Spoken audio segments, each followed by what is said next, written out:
ఇంటి ఓనర్ రాజ్యలక్ష్మి తమను ఇల్లు ఖాళీ చేయమందని తెలిసి నిప్పులు తొక్కిన కోతిలా మారిపోయాడు గిరిధర్. మేం ఖాళీ చేయమని చెప్పు. ఎప్పుడంటే అప్పుడు వాళ్ళు చేయమనగానే ఖాళీ చేయటానికి ఎలా కుదురుతుంది? కాదు కూడదంటే కిరాయికుండే వాళ్ళకు కూడా కొన్ని హక్కులుంటాయని, ఓ నెల ముందస్తు నోటీస్ ఇవ్వకుండా ఉన్న పళంగా ఖాళీ చేయమంటే పోలీస్ కంప్లైంట్ ఇస్తామని చెప్పు అంటూ ఇష్టం వచ్చినట్టు మాట్లాడాడు. ఆ తలబిరుసితనానికి అరికాలి మంట నెత్తికెక్కింది అనసూయకు.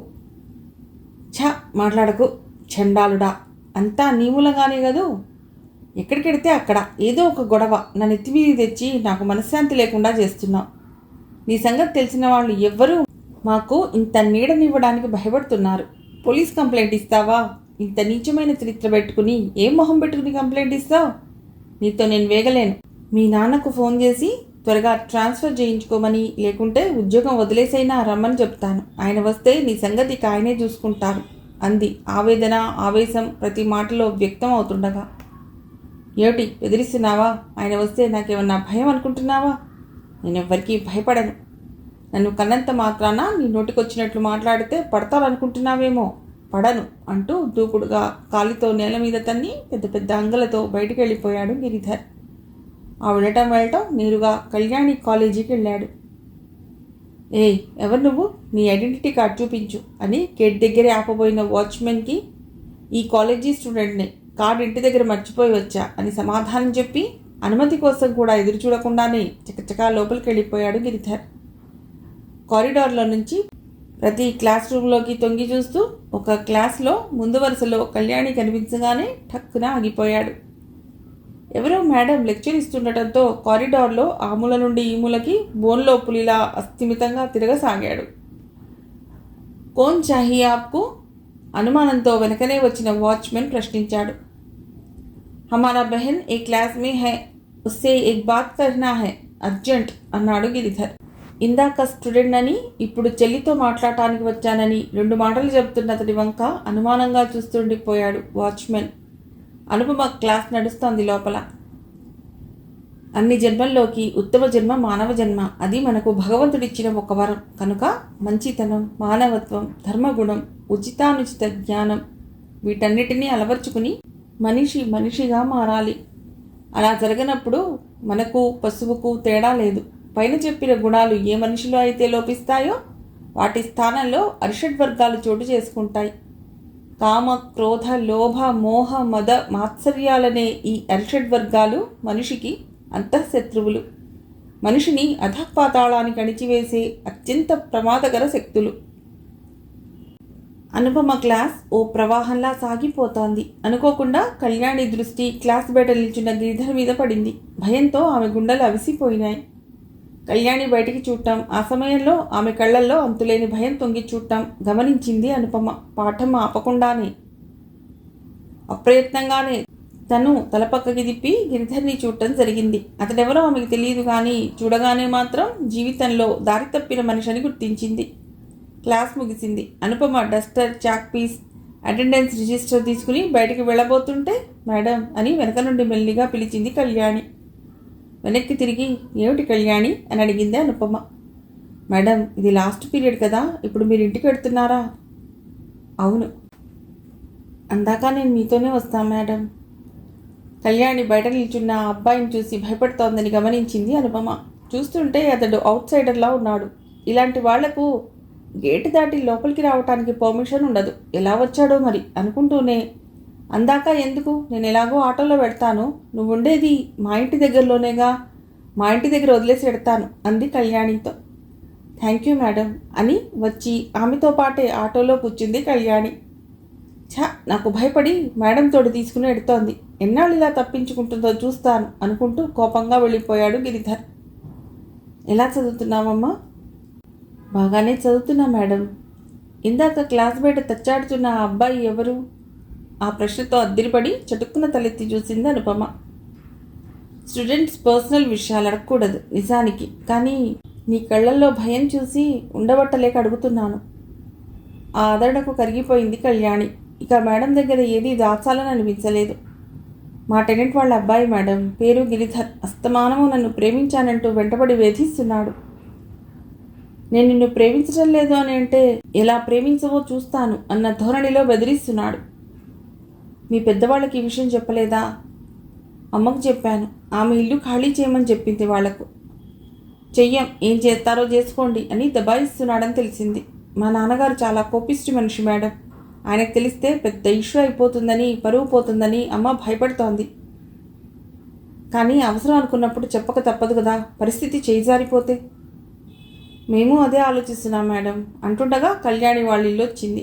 థ్యాంక్ యూ మేడం అంది కళ్యాణి ఆటో దిగుతూ. ఈ విషయంలో నా సహాయం ఏదైనా కావాల్సి వస్తే సంకోచించకుండా అడుగు అంది అనుపమ. అలాగే మేడం అంటూ గేట్ తీసుకుని లోపలికి వెళ్ళిపోయింది కళ్యాణి. అతడు ఎక్కడ కనిపిస్తాడో అన్న కంగారులో మేడంని లోపలికి రమ్మని కూడా అనకుండా దిక్కులు చూస్తూ చకచక ఆ ఇంట్లోకి నడిచి రావడంతో తన ప్రవర్తనకు తానే సిగ్గుపడింది కళ్యాణి. ఇంట్లోకి అడుగుపెట్టడం ఆలస్యం. ఫోన్ రింగ్ అయింది. ఉలిక్కిపడి తల్లి తండ్రి ఎక్కడ వస్తారు అన్న కంగారులో ఫోన్ ఎత్తింది. హలో, ఏంటి ఈ మధ్య బాడీ గార్డ్స్ని వెంటేసుకుని తిరుగుతున్నావు అన్న గిరిధర్ గొంతు వినబడగానే ఫోన్ పక్కన పెట్టేసింది. క్రెడిల్ మీద పెడితే మళ్ళీ రింగ్ అవుతుందేమోనన్న భయంతో. ఈ రోజుకు అనుపమ మేడం సాయంతో తను ఇల్లు చేరుకోగలిగింది. మరి రేపెలా? ఇక నుంచి రోజు ఎలా అని ఆలోచించింది కళ్యాణి. వీడి కోసం నేను కాలేజీ మానుకోలేను, అలా అని వీడి కంటపడి వెధవ న్యూసెన్స్ భరించలేను. ఇప్పుడెలా అని తీవ్రంగా ఆలోచించి అటు వచ్చిన తల్లిని ఉద్దేశించి, అమ్మా పైవాళ్ళు ఎప్పుడు ఖాళీ చేస్తున్నారు అని అడిగింది. నేను చెప్పడం అయితే గట్టిగానే చెప్పానమ్మా. మా వారు వస్తారు, రాగానే ఖాళీ చేస్తామని పాపం ఆవిడ మర్యాదగానే చెప్పింది. ఆ త్రాష్ట్రుడే ఏదేదో వాగుతున్నట్ట అంది రాజ్యలక్ష్మి. ఇక లాభం లేదు, నాన్నకు చెప్పేద్దాం. ఖాళీ చేస్తామని అంటున్నారు, కొద్ది రోజులు చూద్దాం. ఒక్కసారి ఇక్కడి నుంచి వెళ్ళిపోతే ఇక మనం మనశ్శాంతిగా బతకొచ్చు. నాకు దినదిన గండం అన్నట్లుగా ఉందమ్మా అసహనంగా అంది కళ్యాణి. భయపడినట్లుగానే ఆ మర్నాడు ఇంటి దగ్గర ఆటో ఎక్కి కాలేజీ గేట్ దగ్గర దిగగానే ఎదురుగా కాంపౌండ్ వాల్ పక్కన తన కోసమే ఎదురు చూస్తున్నట్లు నిల్చుని ఉన్నాడు గిరిధర్.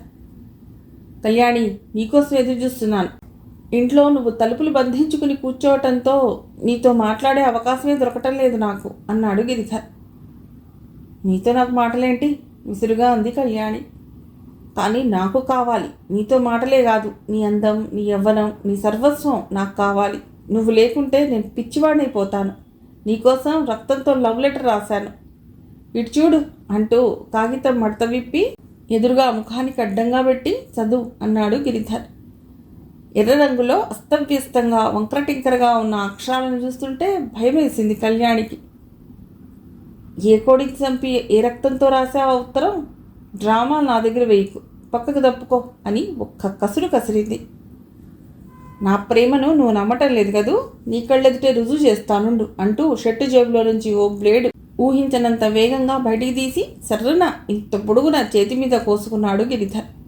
రక్తం బుటబుట కారింది. ఆ దృశ్యం చూసి భయంతో కెవ్వున కేక పెట్టింది కళ్యాణి. అది విని అటుగా పెడుతున్న 4-5 పరిగెత్తుకుంటూ వచ్చారు. గిరిధర్ను ఏమైంది ఏమైంది అంటూ చుట్టుముట్టారు. అదే అదనుగా ఒక్క పరుగు లంఘించుకుని కాలేజీలో వచ్చి పడింది కళ్యాణి. స్టాఫ్ రూమ్లోకి వెళ్ళి అనుపమ మేడంను బయటకు పిలిచి ఎగిరెగిరి పడుతున్న గుండెలతో జరిగిందంతా చెప్పింది. వాడెవడో శాడిస్లా ఉన్నాడే, ఇలాంటి వాళ్ళు ఎంతకైనా తెగిస్తారు, జాగ్రత్తగా ఉండమ్మా. ఇక తాత్సారం చేయకుండా మీ నాన్నగారికి అతడి చేస్తాడని చెప్పేసి ఏం యాక్షన్ తీసుకోవాలో, ఎలా ట్యాకిల్ చేయాలో ఆయన చూసుకుంటారు. అవసరమైతే పోలీస్ రిపోర్ట్ కూడా ఇస్తారు. ఒక విషయం మాత్రం గుర్తుంచుకో కళ్యాణి, వాడు మీ ఇల్లు వదిలిపెట్టి పోయే వరకు, మీ నాన్నగారు ఈ సమస్యను పరిష్కరించే వరకు నువ్వు గడప దాటి కాలు బయట పెట్టవద్దు, కాలేజీకి కూడా రావద్దు, సరేనా అని గట్టిగా చెప్పింది అనుపమ. అలాగే మేడం అని తల ఊపింది కళ్యాణి. ఈ రోజుకు నిన్ను నాతో తీసుకెడతాను, నేను స్వయంగా నిన్ను మీ ఇంట్లో దిగబెడతాను. Thank you madam. థ్యాంక్స్ ఎందుకమ్మా, ఇది నా కనీస బాధ్యత. భయపడకుండా వెళ్ళి క్లాస్లో కూర్చో. వాడిని ఎట్టి పరిస్థితుల్లోనూ లోనికి రానివ్వద్దని వాచ్మెన్కి గట్టిగా నేను చెప్పొస్తాను అంటూ గేటు వైపు వెళ్ళింది అనుపమ. ఆపదలో ఆదుకుంటున్న మేడం సాక్షాత్తు దేవతలా కనిపించింది కళ్యాణి కళ్ళకు. ఎంత మర్చిపోదామనుకున్నా మరపు రాకుండా పదే పదే కళ్ళ ముందు మెదులుతున్న ఆ భయంకర దృశ్యం క్లాస్లో మనస్సు పెట్టి పాఠాలు వినలేని స్థితికి ఆమెను తెచ్చింది. 3 గంటలు అయ్యే వరకు ఎలాగో అలా కూర్చుని అనుపమ మేడం బయటికి రాగానే ఆమెతో కలిసి ఇంటికి చేరింది. కళ్యాణి బతుకు జీవుడా అన్నట్లు. రాహుల్, నీకు ఇదేమైనా బాగుందా అంది అర్చన చెదిరిన చీరకుచ్చుళ్ళు సవరించుకుంటూ. చాలా బాగుంది. ఏమిటి బాగుంది? అదే మర్మగర్భంగా అన్నాడు రాహుల్ కన్నుగీటుతూ. అది కాదు, రమ్మని పిలిచి నన్ను ఇలా వాడుకోవటం. వాడుకోవడం అంటే యు మీన్ ఉంచుకోవటమా? ఆ మాటకు ఉలిక్కిపడి ఒక్క ఉదుటిన తలెత్తి చూసింది Archana. Rahul, what nonsense are you talking అని గర్జించింది. ఏదో అనుకోకుండా అలా అనేసాలే, ఇంతగా రియాక్ట్ అవుతావని నేను అనుకోలేదు. నోటికి ఏదొస్తే అది బాగడమేనా? కాస్త ఆలోచించొద్దు. నువ్వన్నది బాగుందా? వాడుకోవడం ఏమిటి? నీ పద్ధతి చూస్తే అలాగే ఉంది, అందుకే అన్నాను. నీకు అవసరం వచ్చినప్పుడు, నీకు కావాలని అనిపించినప్పుడు పిలిచి ఒక వస్తువుని వాడుకున్నట్లు వాడుకుంటున్నావు. అంటే ఇందులో నీకు సుఖం లేదా?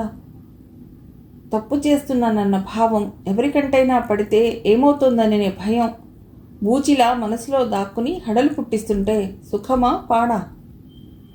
ఏ ఆడపిల్లకైనా ప్రేమించి పెళ్లి చేసుకున్న భర్తతో పడికింట్లో పట్టెమంచం మీద మొదటి రాత్రి గడపటంలో ఓ సుఖం, సంతోషం, పారవస్యం దొరుకుతాయి.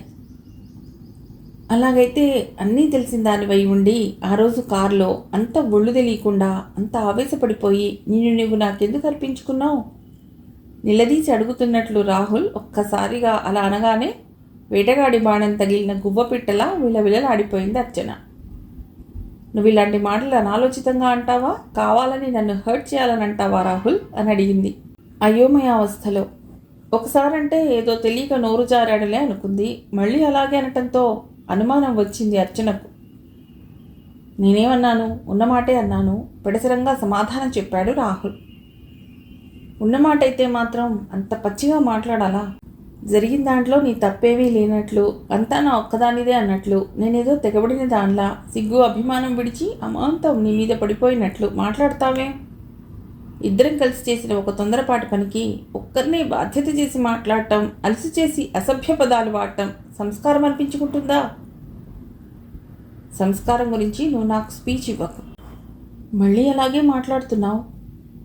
ఇందాకన్నానే ఇద్దరం కలిసి చేసే తప్పని. అఫ్కోర్స్ అలాగే అనుకున్నా. ఎంతైనా నేను మగాడిని, నువ్వు ఆడదానివి. ఆ డిఫరెన్స్ ఎలాగైనా ఉండి తీరుతుంది ఇక్కడ. ఫర్ ఎగ్జాంపుల్, రేపు కడుపు వస్తే నీకు వస్తుంది కానీ నాకు కాదు కదా. చేసిన తప్పును నీ ఎత్తుకడుపు లోకానికి చాటింపు వేసి చెప్తుంటే ఆ నిందను భరించవలసింది నువ్వు కానీ నేను కాదు కదా. రాహుల్ ఒక్కొక్క మాట ఒక్కొక్క సూలల్లా వేగంగా వచ్చి వాడిగా గుండెల్లో గుచ్చుకుంటుంటే బాధతో కుప్పగూలిపోయింది అర్చన. వంట్లో ఓపికంతా చచ్చిపోయినట్లు, నరాల్లో శక్తి సన్నగిల్లినట్లు అనిపించి నోట్లో నుండి మాట కూడా పెకల్లేదు. రాహుల్, ప్లీజ్ నన్నలా మాటలతో చంపకు. ఇంతకు ముందులా నాతో ప్రేమగా మాట్లాడు. నేను ఒక గౌరవనీయమైన కుటుంబంలో పుట్టి పెరిగిన దాన్ని. నీ ప్రేమ మత్తులో పడి నువ్వే సర్వస్వం అని నమ్మి నీ వెంటొచ్చినందుకు ఇంతలా మాటలంటావా? గౌరవనీయమైన కుటుంబంలో పుట్టిన ఆడపిల్లలెవ్వరూ ఇలా మగవాడు కనబడగానే అమాంతం ప్రేమించేయరు. ప్రేమించినా ఈలేస్తే వచ్చినట్లు ఫోన్ ఒకటి కొట్టగానే పరుగు పరుగున రారు. వచ్చినా అడగగానే తాయిలం చేతిలో పెట్టినంత తేలిగ్గా యవ్వనాన్ని లాడ్జింగ్ రూమ్లోనో కారు వెనక సీట్లోనో పరిచెయ్యరు. రాహుల్, ఎందుకలా అరుస్తావు? నీ గొంతు నొప్పి పుట్టడం తప్ప నా మీద ఎలాంటి ఎఫెక్టు ఉండదు. నీ అరుపులకు బెదిరిపోతాననుకున్నావా? ఆ మాటలతో విసురుగా లేచి నిల్చుంది అర్చన. రాహుల్, నేను వెడుతున్నాను. ఇంకొక్కసారి ఎప్పుడు నాకు ఫోన్ చేయకు అంది కోపంగా. ఇక అవసరం పడకపోవచ్చు బహుశా. ముసిముసి నవ్వులు నవ్వుతూ అన్నాడు రాహుల్. ఆ నవ్వు కంపరం పుట్టించింది అర్చనకు. నీ మాటలకు అర్థం కావాలంటే చెప్తాను. నాకేమీ అభ్యంతరం లేదు. ఈ మధ్య బాగా ఆలోచించి చించాక నాకేమనిపిస్తుందంటే ఇక నువ్వు లాభం లేదని అనిపిస్తోంది. నీ మీద నాకు మోజు తగ్గిపోయినట్లు, ఇంకా చెప్పాలంటే మొహం మొత్తినట్లు కూడా అనిపిస్తోంది. అర్చనకు అకస్మాత్తుగా నెత్తిన పిడుగుపడ్డట్టు అనిపించింది. నమ్మలేనట్లు రాహుల్ వంక చూసింది. ఆ రాహులేనా ఈ రాహుల్ అన్నంత పరీక్షగా కళ్ళు పెద్దవి చేసుకుని మరీ చూసింది. రాహుల్, ఇలా మాట్లాడుతున్నావేమిటి? మనకు పెళ్ళి. ఆ పై మాటలు పెకలక అక్కడే ఆగిపోయింది అర్చన. ఆ విషయం కూడా తీవ్రంగా ఆలోచించాను. అంచనాలు బేరీజులు అన్నీ వేశాక ఏమనిపించిందంటే ప్రియురాలిగా తప్ప పెళ్ళాం పోస్టుకు నువ్వు అంత సూటు కావేమో అనిపించింది. ఎలా అంటే, సపోజ్ నిన్ను నేను పెళ్లి చేసుకున్నాననుకో, నువ్వు ఇంట్లో ఉంటావు, నేను ఆఫీస్కి వెళ్తాను. ఇప్పుడు నేను నీకు ఫోన్ చేసి ఇక్కడికి రమ్మనగానే వచ్చినట్లే రేపు మరెవరో ఫోన్ చేయగానే అచ్చం ఇలాగే వెళ్ళవని నమ్మకం ఏమిటి? బయట తిరుగుళ్ళు అలవాటైన ప్రాణం కదా. ఒకవేళ నువ్వు వెళ్ళవనే అనుకుందాం. కోర్స్ నువ్వు సతీ సావిత్రి, సతీ అనసూయ లెవెల్కి ఎదిగిన పతివ్రతమే అనుకుందాం. అయినా ఆఫీస్లో నేను మనశ్శాంతిగా ఉద్యోగం చేసుకోలేనే. ఇంటి దగ్గర నువ్వేం చేస్తున్నావో, ఎవరితో తిరుగుతున్నావో అన్న అనుమానం నన్ను దయ్యంలా పట్టి పీడించి పీల్చి పిప్పి చేస్తుందే. అందుకే అన్ని బాధలు పడే బదులు నీ అన్ని తెలివితేటలు, నీ అంత ఫాస్ట్నెస్ లేని ఓ అమాయకురాల్ని చూసి తాళి కట్టేద్దాం అనుకుంటున్నాను. చాలా సింపుల్గా అన్నాడు రాహుల్. మరి నేనేమైపోవాలి? వెరీ సింపుల్, నువ్వు మరొకరిని పెళ్లి చేసుకో. ఈ పరిస్థితిలో నన్నెవరు పెళ్లి చేసుకుంటారు? నీ ఈ పరిస్థితి చెబితేగా తెలిసేది. నీ కాబోయే మొగుడు పెళ్లికి ముందు వర్జిన్ టెస్ట్ ఏమైనా చేయించబోతున్నాడా నీకు? నువ్వు అసలు మనిషివేనా? ఆ నోటికి అడ్డు అదుపు లేదా? నాతో ఇలా మాట్లాడిస్తోంది నువ్వేగా. ప్రశ్నను బట్టి జవాబు ఉంటుంది.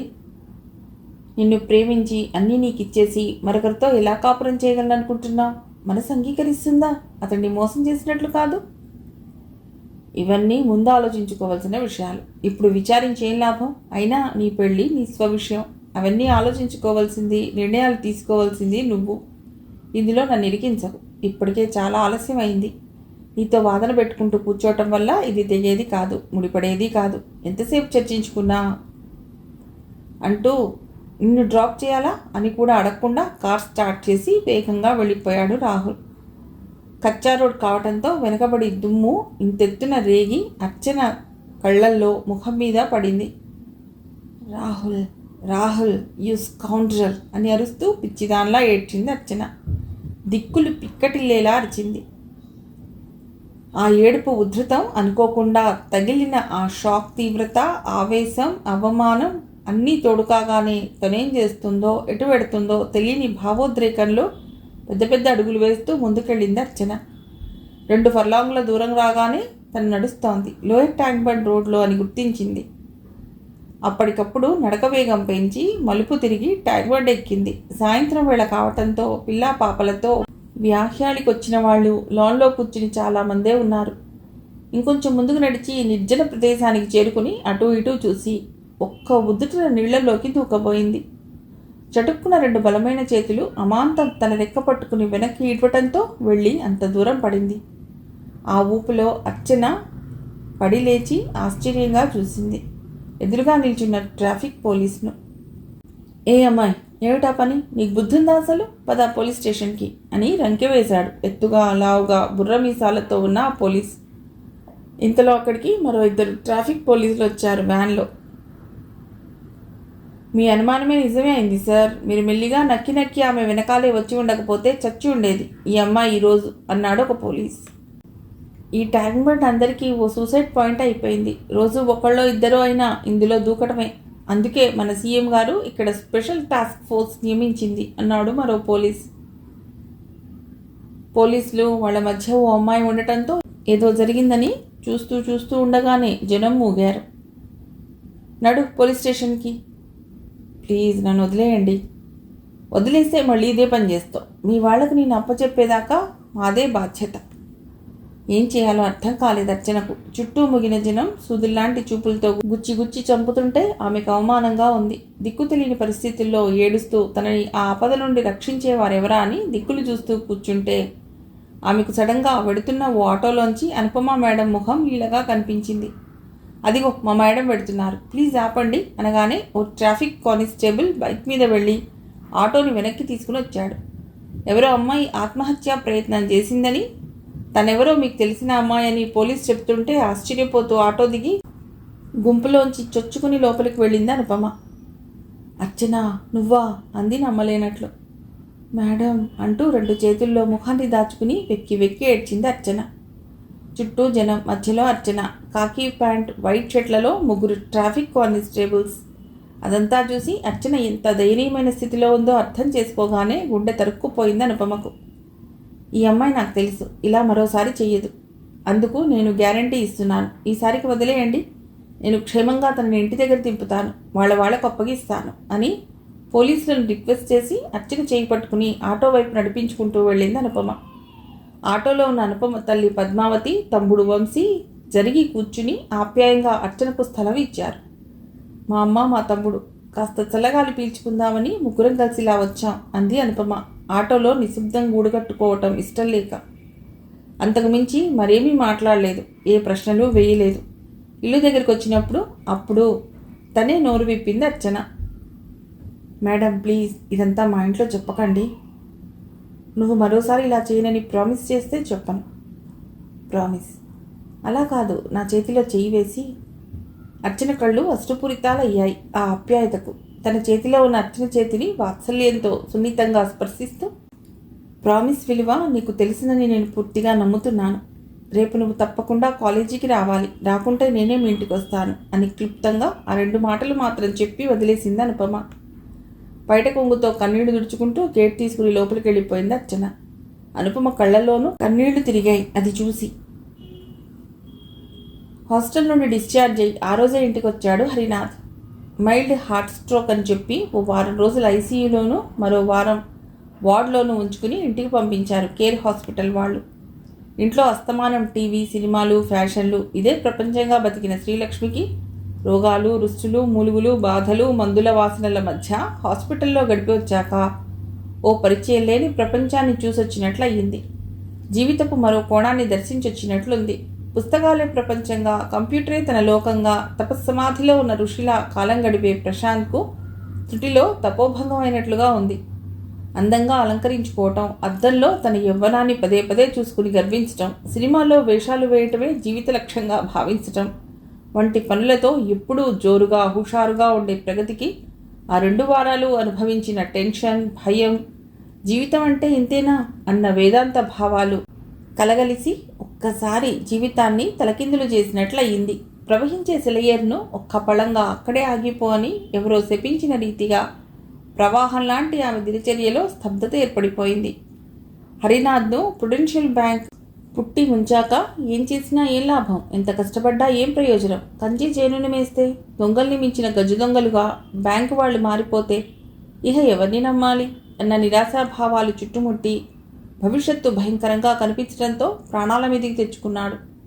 ఆ పరిస్థితుల్లో ఉన్న తండ్రిని చూస్తే జాలేసింది ప్రశాంత్, ప్రగతిలకు.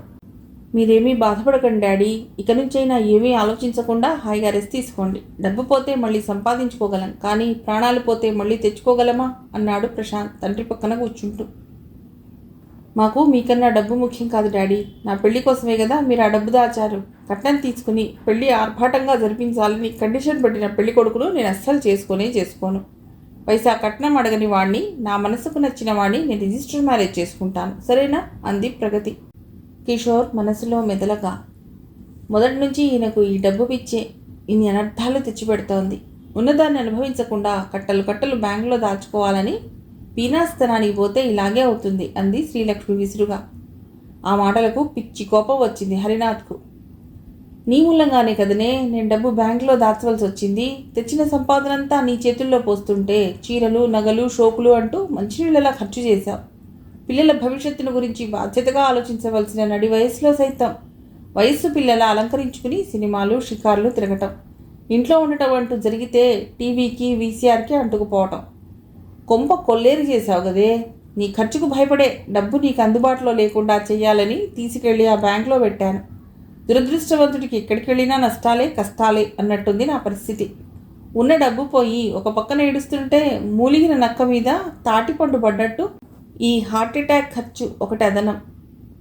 తండ్రి మనస్తాపం కలిచివేసింది పిల్లలను. డాడీ మీరు బాధపడకండి అన్నారిద్దరూ ఒకేసారి. బాధపడకుండా ఎలా ఉండగలనరా, ఎన్నో సంవత్సరాలు కష్టపడి రూపాయి జమ చేసి దాచుకున్న డబ్బు. అంత డబ్బును ఈ జీవితంలో మళ్ళీ సంపాదించగలనా అన్నాడు హరినాథ్ ఆవేశంగా. సంపాదించగలరు డాడీ, మీరు సంపాదించలేకపోతే మేము సంపాదిస్తాం. లక్షలు కోట్లు తెచ్చి మీ చేతిలో వేస్తాం. వాటిని లెక్క పెట్టుకోలేక మీరు అలసిపోవాలి. అప్రయత్నంగా, అనాలోచితంగా ప్రగతి నోటి నుండి ఆవేశంతో కూడుకున్న మాటలు. అలా బయటికి రాగానే ఆశ్చర్యంతో ముగ్గురు ఒకేసారి తలెత్తి ఆమె వంక చూశారు. తన ఆవేశానికి, తన తొందరపాటుకు తనే సిగ్గుపడింది ప్రగతి. డాడీ, ఈరోజు నేను బ్యాంకు వెళ్ళి పరిస్థితి గురించి ఎంక్వైరీ చేస్తాను. కొంచెం ఆలస్యమైనా మన డబ్బు మనకు తిరిగి రాకపోదు. డిపాజిటర్లు, ప్రభుత్వం ఈ అన్యాయాన్ని, ఈ మోసాన్ని చూస్తూ ఊరుకుంటారని నేను అనుకోను అన్నాడు ప్రశాంత్ సందర్భోచితంగా తండ్రికి సర్ది చెబుతూ. అన్న మాట్లాడిన తన మాట తీరుకు వ్యత్యాసాన్ని గమనించిన ప్రగతి తన డబ్బు సంపాదన గురించి తలా ఒక ప్రశ్న అడక్కముందే అక్కడి నుంచి చల్లగా జారుకుంది. తన బెడ్రూమ్లో అడుగుపెట్టగానే ఫోన్ రింగ్ అయిన శబ్దం వినిపించి రిసీవర్ ఎత్తి హలో అంది. హలో ప్రగతి, అది కిషోర్ గొంతని ఇట్టే కనిపెట్టింది. మీ డాడీకి ఎలా ఉంది? పర్వాలేదు, హాస్పిటల్ నుండి డిశ్చార్జ్ అయ్యి ఇంటికి వచ్చారు. చాలా నీరసంగా ఉన్నారు, చాలా మెంటల్ టెన్షన్ పడుతున్నారు. అలాగా, ఇలాంటి పరిస్థితిలో నీకు ఈ విషయం చెప్పకూడదు, కానీ చెప్పక తప్పటం లేదు. ఏంటది? నువ్వు చూపించిన ఫోటోగ్రాఫ్స్, నీ ఫిగర్, నీ ఫేషియల్ ఎక్స్ప్రెషన్స్ చూసి లహరి మూవీస్ వాళ్ళు చాలా ఇంప్రెస్ అయ్యారని ఆ సంస్థలో పనిచేసే ఓ వ్యక్తి ఫ్రెండ్ ద్వారా తెలిసింది. ఆ రోజు మనం ఇద్దరం కలిసి వెళ్ళినప్పుడు నీకు పరిచయం చేశాను చూడు, అతడు నీకెల్లుండి స్క్రీన్ టెస్ట్ పెట్టాలని వాళ్ళు నిర్ణయించుకున్నారట. ఇవాళ రేపో నీకు ఫోన్ రావచ్చు. నువ్వు రెడీగా ఉండాలి మరి అన్నాడు కిషోర్. ఆ వార్త ప్రగతి మనసులో ఒక తరంగంలా ఉవ్వెత్తున లేచి ఆనందసాగరంలో ముంచెత్తింది ఓ క్షణకాలం. ఇప్పుడే డాడీతో అన్నాను, లక్షలు కోట్లు సంపాదించి మీ చేతుల్లో పోస్తానని. ఇంతలోనే తథాస్తు దేవతలా ఈ ఫోన్ మోగింది. సినిమా అవకాశం రాబోతుందన్న శుభవార్తను కిషోర్ కంఠం మోసుకొచ్చింది. ఇదంతా ఇలా ఎందుకు జరుగుతోంది? నష్టపోయిన డాడీకి మళ్ళీ మంచి రోజులు రానున్నాయా? నేను తారాపథంలో ధృవతారగా వెలిగే రోజు దగ్గరలోనే ఉందా అని ఆలోచిస్తోంది ప్రగతి మనస్సు. ఏమిటి మాట్లాడవు? ఆనందంతో నోట మాట రావటం లేదా అడిగాడు అవతల నుంచి కిషోర్. అలాంటిదే అనుకో అని సమాధానం చెప్పేలోపే ప్రగతి ఆలోచన మరో మలుపు తిరిగింది అరక్షణంలో. కిషోర్, నేను ఎల్లుండి స్క్రీన్ టెస్ట్కు వెళ్ళలేను అంది. నీకేమైనా పిచ్చా? అరిచినంత పని చేశాడు కిషోర్. డాడీకి ఇలా ఉంటే నేను ఇలా పిక్చర్ ఛాన్స్ల కోసం స్టూడియోకి వెళ్ళను, మనస్కరించడం లేదు. ప్రగతి, అవకాశాలు మాటి మాటికి రావు. అయినా ఇప్పుడు నువ్వు వెళ్ళబోయేది షూటింగ్లకు కాదు, స్క్రీన్ టెస్ట్. సెలెక్ట్ అయిన తర్వాత కదా ఆ ఫీల్డ్కు వెళ్ళాలా వద్దా అని ఆలోచించవలసింది. కాలేజీకి వెడుతున్నానని చెప్పి బయటికి రా. నీ కూడా నేను వస్తాను. ఓ పెద్ద సినీ స్టార్ అయితే చూడాలన్న కోరికను మొగ్గలోనే తుంచేయకు ప్రగతి, ప్లీజ్ అర్థిస్తున్నట్లుగా అన్నాడు కిషోర్. అప్పుడు తన మీద చూపిస్తున్న ప్రేమకు, తన అభివృద్ధి కోసం అతడు పడుతున్న ఆరాటానికి, ఇస్తున్న ప్రోత్సాహానికి కరిగిపోయింది ప్రగతి. నన్ను గురించి ఆలోచించేవాళ్ళు, నా ఆనందంలో పాలు పంచుకున్న వాళ్ళు ఉన్నారన్న ఊహ మనిషికి అంతులేని ఆనందాన్ని, తృప్తిని కలిగిస్తుంది. ప్రగతి విషయంలో ప్రస్తుతం జరుగుతోంది అదే. అయితే వెళ్ళమంటావా కిషోర్? తప్పకుండా, మరో ఆలోచన వద్దు. అవును, నేను సినిమాల్లో చేరితే నీకెందుకు ఇంత పిచ్చి ఆనందం? ఫలానా నంబర్ 1 అందాల నటి నా ప్రేయసి అని గర్వంగా చెప్పుకోవటానికి, కాస్త ఆలస్యంగానే అయినా నీ భర్త అయ్యే అదృష్టాన్ని పొందటానికి అన్నాడు కిషోర్. గర్వంతో పొంగిపోయింది ప్రగతి హృదయం. సినిమాలంటే అంత క్రేజ్ ఉన్నవాడివి, నువ్వే ట్రై చేసి పెద్ద హీరోవైపోవచ్చుగా అంది ప్రగతి ఉడికిస్తూ. అదృష్టం, అర్హత ఉండాలమ్మా, అవి అందరికీ ఉండవు. అలా ఎవరు పడితే వాళ్ళు హీరోలు, హీరోయిన్లు అయిపోతే ఇక సినిమాలు చూడటానికి ప్రేక్షకులు ఎవరూ మిగలరు థియేటర్లో. అయినా నన్ను ఎగతాళి చేయటానికే నువ్వు అలా మాట్లాడుతున్నావని నాకు తెలుసులే. చచ్చా, అదేం లేదు. నువ్వు నటించిన ప్రతి పిక్చర్ను మొదటి రోజే క్యూలో నిల్చుని ముందు నిల్చున్న వాళ్లతో పోట్లాడి చొక్కాలు చింపేసుకుని మరీ టికెట్ సంపాదించి బాల్కనీలో కూర్చుని సినిమా చూడగలిగినాడు నేను హీరో అయిన దానికన్నా ఎక్కువగా ఆనందిస్తాను. అలా ఎందుకు? నాతో కలిసి కూర్చుని ప్రివ్యూ చూడవా? చూడను. నాకు ఇలా చూడటంలోనే ఆనందం ఉంది. నీకు వేపకాయంత వెర్రి ఉంది. అలాగే అనుకో, పోయిందేముంది. కానీ నువ్వు హీరోయిన్వి కాబోతున్నావంటే ఒకటే భయం నన్ను పట్టి పీడిస్తోంది అన్నాడు కిషోర్. ఏమిటది? ఏ టాప్ హీరోనో పెళ్లి చేసుకుని నాకు టాటా చెప్తావేమోనని. ఆ రంగుల ప్రపంచానికి అలవాటు పడ్డ నీ కళ్ళకు నా రంగు వెలవెలా పోయినట్లు ఎక్కడ కనిపిస్తుందోనని. అయితే మానేస్తాలే, ఇక చస్తే సినిమాల ఛాన్స్ ఆలోచన చెయ్యను. నో, ఊరికే అన్నాను, నిన్ను ఉడికించటానికి. ఇంతలోనే అంత ఉక్రోషమైతే ఎలా అమ్మా? ఏంటి మాట్లాడవు? కోపం వచ్చిందా? ఒకసారి నువ్వు ఆ అంతఃపురం వదిలి బయటకు రాగలిగితే నేను చెంపలేసుకుని నీ గడ్డం పట్టుకుని బతిమాడుకుని నీ బుగ్గ మీద ముత్యమంతో ముద్దు పెట్టి నేను ఫోన్ పెట్టేస్తున్నా. వద్దు, ఇప్పుడు అలాంటి మాటలకు నువ్వు హద్దులు పెడతావని తెలిసి మర్చిపోయి ఏదేదో వాగేశా. సారీ. అయితే నీకు ఆ కాల్ రాగానే నాకు ఫోన్ చేసి చెప్పు. ఎల్లుండి అక్కడికి వెళ్ళే విషయం ప్లాన్ చేద్దాం. ఉంటాను, బాయ్ అని ఫోన్ పెట్టేశాడు కిషోర్. ఫోన్ ట్రెడిల్ మీద పెట్టి బెడ్ మీద బోర్లా పడుకుని ఆలోచనలో పడింది ప్రగతి. ఇప్పుడేం చేయాలి? స్క్రీన్ టెస్ట్కి వెళ్ళటమా మానటమా? కిషోర్ అన్నట్లు ఇది టెస్టే కానీ ఈ సినిమాలో వేషం కాదు. అలాంటప్పుడు ఒకసారి వెళ్ళి వస్తే పోయిందేముంది? నేను సినిమాలో యాక్ట్ చేయబోతున్నానని డాడీకి తెలిస్తే ఆయన ఎలా రియాక్ట్ అవుతాడు? అన్నయ్య ప్రశాంత్ ఏమంటాడు? ఎవరికీ చెప్పకుండా ఆ రంగంలో కాలు పెట్టాలని ప్రయత్నించటం తప్పు కాదు. రేపెప్పుడో తెలిస్తే తమకు చెప్పకుండా ఇంత దూరం వ్యవహారం తెచ్చినందుకు బాధపడరు. ఏది ఏవైనా ఈ విషయంలో మమ్మీ సలహా అయినా అడగాలి. ఈ మాట చెప్పగానే మమ్మీ ఆనందానికి హద్దులుండవని తనకు తెలుసు. కానీ మమ్మీ సినిమాలకు వెళ్తే కోపం చేసే డాడీ ఏకంగా నేను సినిమాల్లో వేషాలు వేయటానికి పెడుతున్నానని తెలిస్తే ఒప్పుకుంటారా? ఆయనకు షాక్ మీద ఇది మరో షాక్ కాదు కదా. ఈ విషయాన్ని ఆయన అంత సీరియస్గా తీసుకుంటారా లేదా అన్న విషయం మీద పరిస్థితి ఆధారపడి ఉంటుంది అని ఆలోచిస్తోంది ప్రగతి. ఇంతలో, ప్రగతి ఏం చేస్తున్నావు? మీ డాడీకి ఆ మందులేవో ఇచ్చిరా? అవన్నీ నాకు అర్థం కావు కానీ అంటూ వచ్చింది శ్రీలక్ష్మి కూతురు గదిలోకి. చటుక్కున లేచి వెళ్ళబోతూ, మమ్మీ ఒకవేళ నాకు సినిమాల్లో నటించే అవకాశం వస్తే నువ్వు ఎలా ఫీల్ అవుతావు అని ప్రశ్నించింది హడావుడిగా. సినిమా ఛాన్సా? నీకా? వచ్చిందా ఏంటి? నేను నమ్మలేకపోతున్నాను అంది శ్రీలక్ష్మి కళ్ళలో నుండి తన్నుకొచ్చిన సంతోషం ముఖమంతా వ్యాపించగా. ఒకవేళ వస్తే నీ అంత అదృష్టవంతురాలు మరొకరుండరు. I'm so happy. మరి డాడీకి తెలిస్తే ఏమవుతుంది? మొదట్లో కాస్త గొడిగినా ఆ తర్వాత ఆయనే గమ్మునుండిపోతారు. ఆయన అసలే డబ్బు మనిషి. నువ్వు లక్షలు కోట్లు తెచ్చి ముందు పోస్తుంటే ఆ లెక్క డొక్కా చుట్టంలో మునిగిపోయే ఆయనకు ఇక ఇష్టాలు అయిష్టాలు అభ్యంతరాలు ఎక్కడ గుర్తుంటాయిలే. అసలే డబ్బు పోగొట్టుకుని బాధపడుతున్నారేమో. ఈ వార్త కొంత ఆలస్యంగానైనా ఆయనకు మందులా పనిచేస్తుందిలే అని శ్రీలక్ష్మి ఇంకా ఏదో అనబోయే లోపలే తండ్రి మందు విషయం గుర్తొచ్చి పరుగులాంటి నడకతో అటు వెళ్ళింది ప్రగతి. ఆ రోజు అర్చన చేయబోయిన అఘాయిత్యం తర్వాత ట్రాఫిక్ పోలీసుల నుంచి ఆమెను సురక్షితంగా ఇంటికి చేర్చే బాధ్యతను తను తీసుకున్న నాటి నుండి అనుపమ ఆలోచనలు ఆ అమ్మాయి చుట్టే తిరుగుతున్నాయి. అర్చన ఎందుకలా చేయబోయింది? పండంటి నిండు జీవితాన్ని అర్థాంతరంగా అంతం చేసుకోవాలన్నంత ఆవేశపూరితమైన ఆలోచన ఆమెకు రావటానికి కారణం ఏమిటి అని ఆలోచించింది అనుపమ. వివరాలు ఏవైనా, విషయం మాత్రం ఒక్కటే, అది ప్రేమ. ఆ వ్యవహారాన్ని అర్చన మొహం చెప్పగా చెప్తున్నది. ఎవరితోనో ప్రేమలో పడి ఉంటుంది. అటువైపు నుండి అది కాస్త విడిచికొట్టేసరికి ఆత్మహత్యకు పాల్పడింది. అనాలోచిత పనులకు ఫలితం ఇలాగే ఉంటుంది.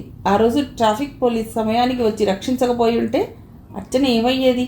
శవమై మిగిలేది. ఎంతలో ఎంత ప్రమాదం తప్పింది అన్న ఆలోచన రాగానే అనుపమ మనసులోనే ఆ భగవంతుడికి కృతజ్ఞతలు చెప్పుకుంది.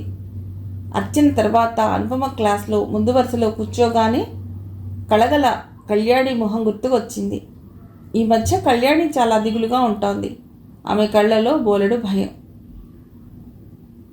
ఆమె ముఖంలో ఏదో ఆందోళన అచ్చుత్తినట్లు కనిపిస్తున్నాయి. ఆ గిరిధర్ని చూసి ఆమె ఎంతగా భయపడుతోందో తను గ్రహించగలదు. వాళ్ళ ఇంట్లో అద్దెకుండే ఆ కుర్రవాడు రోజు వెంటపడి వేధిస్తూ ఆమెకు మనశ్శాంతి లేకుండా చేస్తున్నాడు. పిచ్చి వ్యామోహానికి ప్రేమ అని పేరు పెట్టుకుని కీచకుడిలా రావణాసురుడిలా తయారయ్యాడు ఆ అమ్మాయి ప్రాణాలకు. వాడసలే శాడిస్ట్ అని కూడా చెప్పింది కళ్యాణి. దుష్టుడికి దూరంగా ఉండటం తప్ప ఏమీ చేయలేని పరిస్థితి పాపం ఆ అమ్మాయిది. దూరంగా ఉన్నా, ఉంచాలనుకున్నా కూడా దగ్గరై మాటలతో విసిగిస్తూ బెదిరింపులతో చిత్రహింసలు పెడుతూ ఓ విలన్లా మారిన వాణ్ణి ఆమె మాత్రం ఏం చేయగలదు? పెద్దవాళ్లకు చెప్పడం తప్ప. ఆ పనే చేస్తోంది కళ్యాణి. ఆ అబ్బాయిని ఇల్లు ఖాళీ చేయించాలని విశ్వ ప్రయత్నం చేస్తోంది.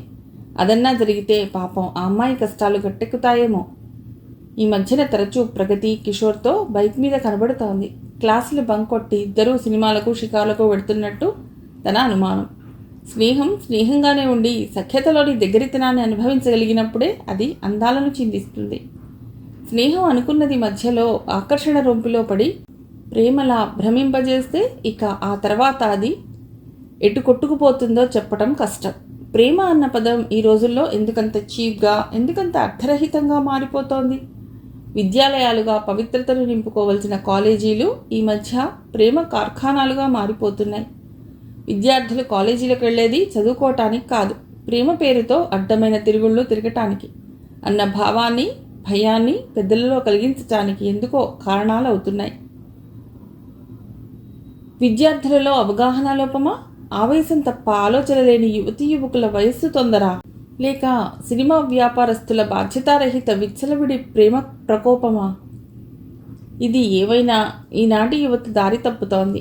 ఆ దారి ఏ అధఃపాతాళానికో, ఏ నట్టెనడి సముద్రంలోకో తీసుకుని పోకముందే పెద్దలు మేలుకుని వాళ్ళకి చెయ్యి ఆసరా ఇచ్చి సక్రమ మార్గంలోకి మళ్లించవలసిన అవసరం ఎంతైనా ఉంది. వయసులో చిన్నదైనా వృత్తిరీత్యా తను ఆ పెద్దల కోవలోకే చేరుతుంది కనుక తన వంతు బాధ్యత కొంత ఉంది. ఏం చెయ్యాలి తను? తన ప్రమేయం విద్యార్థుల వ్యక్తిగత జీవితంలోకి తొంగి చుట్టం లాంటిది కాదా? అలా అని నిశ్శబ్ద ప్రేక్షకురాల్లా చేతులు కట్టుకుని నిల్చుంటే జరగవలసిన అనర్థాలు జరిగిపోవా? కాలేజీకి వెడుతున్నామని ఇంట్లో చెప్పి పిల్లలు ఇక్కడికి వస్తారు. ఇక్కడికి వచ్చింది లేనిది తల్లిదండ్రులకు తెలియదు. తమకు తెలుస్తుంది. తను తీసుకునే అటెండెన్స్ రిజిస్టర్ ఆ విషయం లెక్క చేసి చెప్తుంది. అటెండెన్స్ విషయం పక్కన పెట్టినా ప్రతి విద్యార్థి గురించి అతడి చదువు, క్లాస్లో అతడి ప్రవర్తన, హావభావాలను బట్టి అతడి మనస్థితిగతులను తనలాంటి ఇతర ఉపాధ్యాయులు క్షుణ్ణంగా పసిగట్టగలరు. తల్లి, తండ్రి, గురువు అంటూ పిల్లల భవిష్యత్తుకు సంబంధించిన బాధ్యత గురువు మీద కూడా కొంత పెద్దలు ఏనాడో పెట్టడానికి కారణం ఇదే. అలాంటప్పుడు వాళ్ళు వేసే తప్పటడుగులు, తొందరపాటుతనం, తెలిసి తెలియని అయోమయ స్థితి, ఇవన్నీ వ్యక్తిగత విషయాలు ఎలా అవుతాయి? నేటి విద్యార్థి రేపటి పౌరుడు. ఒక విద్యార్థి ఎందుకు కొరగాని వాడై రేపు సమాజానికి ఒక చీడ పురుగులా, నరరూప రాక్షసుడిలా తయారైతే అందులో పరోక్షంగా తమ నిర్లక్ష్యం, తమ బాధ్యతారాహిత్యం కూడా కొంత ఉండి ఉండదా? అనుపమ ఆలోచనలకు అంతూ పొంతూ లేకుండా పోతోంది. ఒకదానికొకటి గొలుసు కట్టులా లంకెలేసుకుని నిరంతరం సాగిపోతూనే ఉన్నాయి. పట్టించుకునే తత్వం ఉన్న వాళ్లకు ఆలోచనలు ఒక పట్టాన వదలవు. కందిరీగల్లా కుట్టి బాధిస్తూనే ఉంటాయి. ఏదో చెయ్యాలన్న తపన, ఆరాటం ఉన్న వాళ్లకు అది చేయటానికి కావలసిన మార్గాలు దొరికే వరకు మనశ్శాంతి ఉండదు. ప్రస్తుతం అనుపమ స్థితి అంతే ఉంది. లోపల కుమ్మరి పురుగు దొలుస్తున్నట్లుగా ఉంది ఆమె మనస్థితి. అలాంటి స్థితిలో ఉన్న ఆమెకు ఎదురుగా కారిడార్లో వెడుతున్న ప్రగతి కనిపించింది. అప్రయత్నంగానే ప్రగతి అని పిలిచింది. ఎస్ మేడం అంటూ వచ్చింది ప్రగతి. పరిశీలనగా చూస్తున్న నెపంతో మాట్లాడటానికి అన్నట్లు ఆమె కళ్ళతో కళ్ళు కలిపి చూసింది అనుపమ. అంతే, టక్కున చూపులు నేలకు వాల్చుకుంది ప్రగతి. ఈ మధ్య నువ్వు కాస్త ఇర్రెగ్యులర్ అవుతున్నట్లుగా కనిపిస్తోంది. ఎనీ ప్రాబ్లం అని అడిగింది అనుపమ. ప్రాబ్లం ఏమి? మా డాడీకి హార్ట్ అటాక్ వచ్చింది మేడం, హాస్పిటల్ అంటూ ప్రగతి నోట్లో మాటలు నోట్లో ఉండగానే, అది 15 రోజుల క్రితం మాట. నేను అడుగుతోంది దాదాపు 2-3 నెలల క్రితం నుండి జరుగుతోంది అంది అనుపమ. మనసులోనే ఆశ్చర్యపోయింది ప్రగతి. తను చెప్పకుండానే తన డాడీ హార్ట్ అటాక్ గురించి మేడంకి ఎలా తెలిసిందా అని. ఈసారి ఏం సమాధానం చెప్పాలో అర్థం కాలేదు ప్రగతికి. ఆ విషయం కనిపెట్టి తనే అంది అనుపమ. చూడు ప్రగతి, ఎంత ఆడే పాడే వయసులోనైనా మనం ఒక మాట మాత్రం నిరంతరం గుర్తుంచుకోవాలి. జీవితాన్ని అర్థవంతంగా, విలువైందిగా, సంస్కారయుతంగా మలుచుకోవాలంటే మనిషికి విజ్ఞానం చాలా అవసరం. అనంతమైన మహాసాగరం లాంటి విజ్ఞానంలో ఒక్క నీటి బిందువంతైనా మన స్వంతం చేసుకోవటానికి ఒక జీవితకాలం సరిపోదు. ఆ జీవితకాలంలోనూ చక్కగా చదువుకోవటానికి అనువైన వయస్సు, అవసరమైన మనస్సు ఈ విద్యార్థి దశే. అది కాస్త దాటిపోతే ఆ తర్వాత బాధ్యతల బరువులు, ప్రత్యక్ష గురువులు లేని లోపం, ఇవన్నీ విద్యార్జనకు కొంత ఆటంకాన్ని కలిగిస్తాయి. కనుక చదువుకోవలసిన వయసులోనే ఎంత చదువుకోగలిగితే అంత చదువుకోవాలి. అలా చేయకుంటే, కాలం విలువను గుర్తించవలసిన సమయంలో గుర్తించకుంటే చేజారిన కాలాన్ని, వయస్సును తలుచుకొని అప్పుడు బాధపడవలసి ఉంటుంది. ఇలా చెబుతున్నందుకు మరోలా అనుకోకు ప్రగతి. ఒక వెల్విషర్గా చెప్తున్నాను. స్టూడెంట్ దశలో సినిమాలు, షికార్లు అవసరమే, కానీ అవే జీవితం కాకూడదు. స్నేహితులు తప్పనిసరి ఉండాలి, కానీ స్నేహం తప్పుదారి పట్టకూడదు. జీవిత విలువలు తెలుసుకో, అదే నేను కోరేది. అటు హెచ్చరిక, ఇటు అభ్యర్థన రెండూ కలిపి ఎంత జాగ్రత్తగా హ్యాండిల్ చేస్తూ మాట్లాడినా మేడం తన సంగతులన్నీ కనిపెట్టేశారన్న విషయాన్ని కనిపెట్టేసింది ప్రగతి. తను చెప్పదలుచుకున్నది చెప్పి ప్రగతి ప్రస్తుత మనస్థితిని కనిపెట్టింది కనుక ఆ అమ్మాయిని మరింత ఎంబరాజింగ్కి గురి చేయడం ఇష్టం లేక, అదిగో బెల్ అయింది, ఇప్పుడు మీకు నా క్లాసే కదూ, వస్తున్నాను, వెళ్ళి ఆ క్లాస్లో కూర్చో అంది అనుపమ. పాలిపోయిన మొహంతో ప్రగతి వెళ్ళాక తను కొంచెం ఎక్కువగా మాట్లాడి ఆ అమ్మాయిని బాధ పెట్టానా అని ఆలోచించింది అనుపమ. ఇంతవరకు కళ్యాణి ప్రత్యక్షంగా, అర్చన పరోక్షంగా వాళ్ళ సమస్యల్లో, బాధల్లో నాకు ప్రమేయం కల్పించారు. కానీ ప్రగతి గుట్టుగాను, అబద్ధాలతోనూ, దొంగచాటు వ్యవహారంతోనూ తనకు తానుగానే ప్రమేయం చేసుకునేలా చేసింది. కనుక ఆ మాత్రం మందలింపు అవసరమే. స్వల్ప అస్వస్థతకైనా ఇంజెక్షన్ అవసరమైనప్పుడు అది చేయకుండా నొప్పి పుడుతుందేమోనని జాప్యం చేస్తే ఎలా అనుకున్నాక అంతవరకు తను కలిగించుకున్నది అనవసర జోక్యమేమీ కాదననిపించి అటెండెన్స్ రిజిస్టర్, టెక్స్ట్ బుక్స్ పట్టుకుని క్లాస్కి వెళ్ళింది అనుపమ. కాలేజీ అవర్స్ తర్వాత స్టాఫ్ మీటింగ్ ఉండటంతో ఆ రోజు ఇంటికి వెళ్ళేసరికి కాస్త ఆలస్యమైంది. కంగారుగా ఇంట్లోకి బయటికి తిరుగుతున్న తల్లి కనిపించింది. అనుపమను చూడగానే, అమ్మయ్య వచ్చేసావా, ఇంకా రాలేదేమిటా అని హడలిసి వస్తున్నాను అంది. ఎందుకమ్మా కంగారు, నేనేమైనా చిన్నపిల్లనా అంది అనుపమ నవ్వుతూ. చిన్నపిల్లవైనా పర్వాలేదు, వయసులో ఉన్న పిల్లవు కనుకనే ఈ కంగారు, భయం అంది పద్మావతి. లెక్చరర్ ఉద్యోగం వచ్చి లేనిపోని పెద్దరికం అంటగట్టడంతో తను ఒక వయసులో ఉన్న ఆడపిల్లేనన్న విషయాన్ని మర్చిపోయింది అనుపమ. తల్లి మధ్య మధ్య హెచ్చరికలు, జాగ్రత్తలు చెప్పేటప్పుడు రోజుకొక్కసారైనా గుర్తు చేయకపోతే పూర్తిగా మర్చిపోయేదేమో. నీ మెళ్ళో ఆ పసుపు తాడు పడేదాకా నాకు ఆతృత, ఆరాటం తప్పవు. ఉద్యోగం వచ్చింది, తమ్ముడు కాస్త చేతికి అందొచ్చాడు, ఇకనైనా పెళ్లి చేసుకోవచ్చు కదా. రోజులాగే ఆ రోజు పెళ్లిపాట పాడుతోంది పద్మావతి. తన పెళ్లి గురించిన ఆలోచనలు తనకెప్పుడూ రావు అనుపమలో. పుస్తకాలు, క్లాసులు, విద్యార్థులు ఇదే లోకంగా నిరంతరం బిజీగా ఉండే అనుపమకు పెళ్లి ధ్యాసే కలగటం లేదు. చూస్తూ చూస్తూ 27 కూడా వెళ్ళి 28 వస్తున్నాయి. ఇంకా ఎప్పుడు చేసుకుంటావు? ఈ వయసు ముచ్చట ఆ వయసులో జరగాలి కానీ. పెళ్లి చేసుకోమని కోరుతోంది అమ్మ. ఎవరిని చేసుకోను? అమ్మ ఏ పెళ్లిళ్ల పేరయ్యను పట్టుకొని కుదిర్చిన సంబంధాలు వరుసగా క్యూ కట్టి ఒకటి తర్వాత ఒకటి వచ్చి చూసిపోతూ ఉంటే అందులో ఎవడో ఒకడిని నేను నచ్చాను అని చెప్పిన వాణ్ణి, అంతవరకు ముక్కు మొహం తెలియని అనామకుణ్ణి అకస్మాత్తుగా జీవిత భాగస్వామిని చేసుకోనా? తీరా చేసుకున్నాక అతడు కోపిష్టో, తాగుబోతో, అంతకుముందే ఒక పెళ్ళి అయిన వాడో, పెళ్ళాన్ని చులకనగా చూసేవాడో అయితే ఇహ తనకు జీవితం ఏముంటుంది?